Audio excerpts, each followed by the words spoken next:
Narito tayo ngayon upang matunghayan ang latest updates sa Ruel and Rachel love team. Sa pagpapatuloy ng istorya ay talagang nakangiti na nga si Miss Rachel kasama niya si Kuya Ruel. Lumabas muli at kumain sila sa isang restaurant. Oh, my angel, angel, baby, angel. Mr. Cupido, ako na may tulungan mo. Ikaw nga ba si Mr. Right? Ikaw nga ba love of my life? Bakit di na lang tutuhanin ang lahat?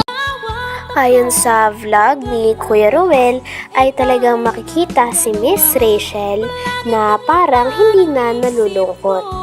Grabe at nakakangiti na nga ito at nakakapagtawanan na sila muli ni Kuya Ruel.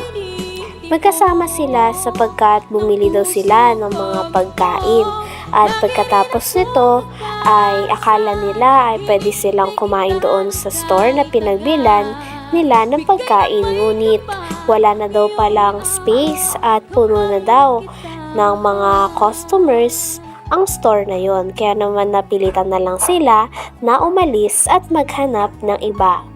Nang nakahanap naman sila ng panibagong cafe, ay bawal naman daw kainin ang binili nila sa isang store doon sa cafe na yon. Ang tanging pwede lang daw kainin ay yung mga pagkain na tinitinda ng cafe na yon. Kaya natawa naman si Kuya Ruel and Miss Rachel sapagkat gutom na silang dalawa. Oh, my angel, angel, baby, angel. Mr. Cupido, ako na may tulungan mo. Ikaw nga ba si Mr. Right? Ikaw nga ba love of my life? Bakit di na lang tutuhanin ang lahat? Oh, my angel, angel, baby, angel. Mr. Cupido, ako na may tulungan mo. Ikaw nga ba si Mr. Right? Ikaw nga ba love of my life? Bakit di na lang tutuhanin ang lahat? Habang nandun nga sila sa cafe na yon, ay naisipan naman ni Kuya Ruel na mag-vlog nang sa ganon ay makita ng mga fans at supporters kung ano ang kanilang sitwasyon. Nakita naman ng mga fans na si Miss Rachel ay nakakatawa ng muli.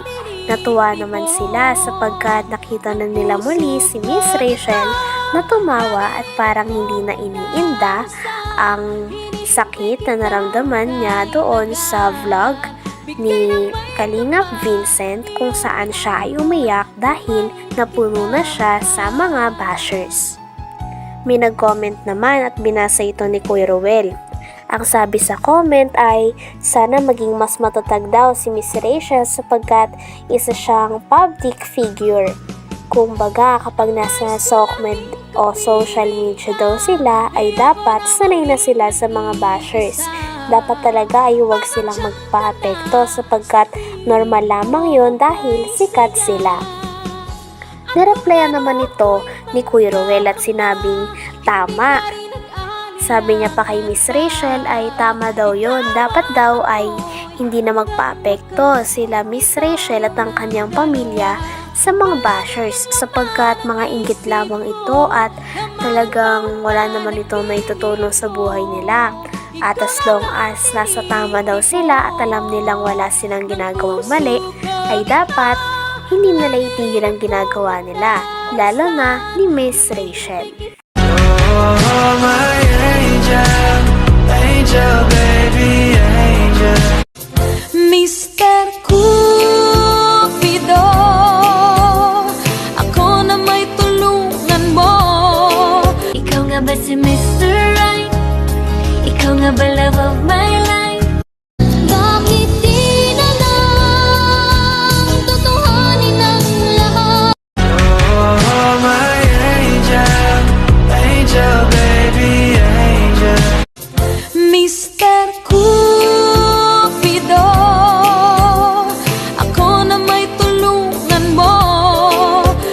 ba si Mr. Right? Ikaw nga ba love of my life? Bakit di na lang tutuhanin ang lahat? Nag-reply naman si Miss Rachel kay Kuya Ruel.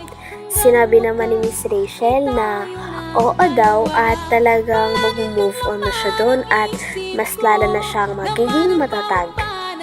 May sinabi pa si Miss Rachel na talagang diniinan niya ang pagsabi. Sinabi niya na ayun daw ang una at huling beses na siya ay iiyak dahil sa mga bashers. Simula daw ngayon ay talagang magiging matatag na siya at hindi niya naiintindihin ang mga ito. Iintindihin niya na lamang ang mga supporters at ang mga tao na talaga namang sumusuporta at walang sawang nagmamahal sa kanila ni Kuya Ruel. Oh, my angel, angel, baby, angel. Mr. Cupido, ako na may tulungan mo. Ikaw nga ba si Mr. Right? Ikaw nga ba love of my life? Bakit di na lang tutuhanin ang lahat? Oh, my angel, angel, baby, angel. Mr. Cupido, ako na may tulungan mo. Ikaw nga ba si Mr. Right? Ikaw nga ba love of my life? Wait lang. Sabi nito ni Kapes, love our enemies and bashers para di po tayo mapiktuan kasi nasa SOCMED po tayo. Gawin natin normal ang mga nega kahit mahirap. Gawin yung kalakasan ng mga taong... Wait lang. Sabi nito ni Kapes, love our enemies and bashers para di po tayo mapiktuan kasi nasa SOCMED po tayo. Gawin natin normal ang mga nega kahit mahirap. Gawin yung kalakasan ng mga taong ayaw sa inyo. Yes, tama po kayo. Tama si Kapes. No? Gagawin na lang po natin parang part na yun sa ating sa ating buhay, no? Kasi pinili natin yung ganitong estado ng pamumuhay na nasa SOCMED po tayo.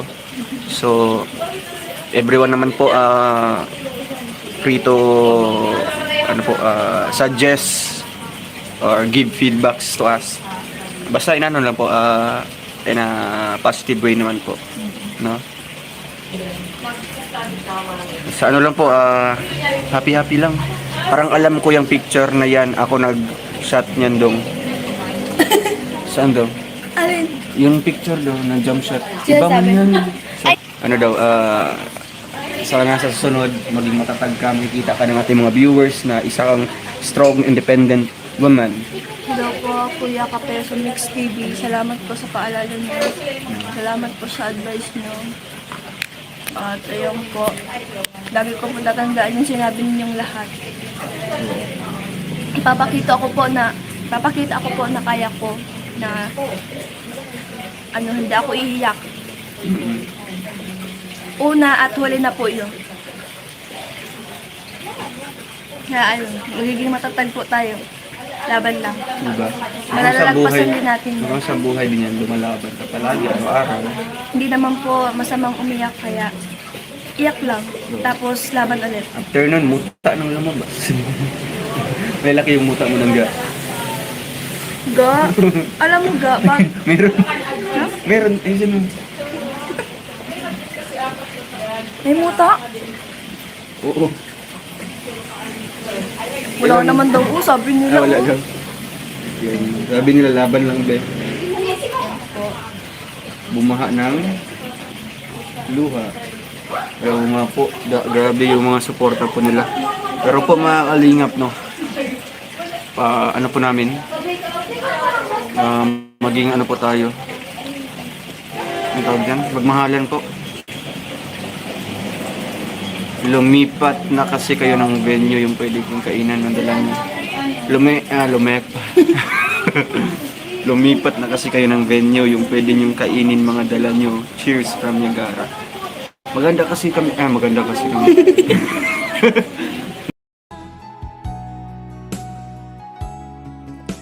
hanggang dito na lamang muna ang ating nakakakilig at napaka-sweet na latest update sa istorya nila Kuya Ruel and Miss Rachel.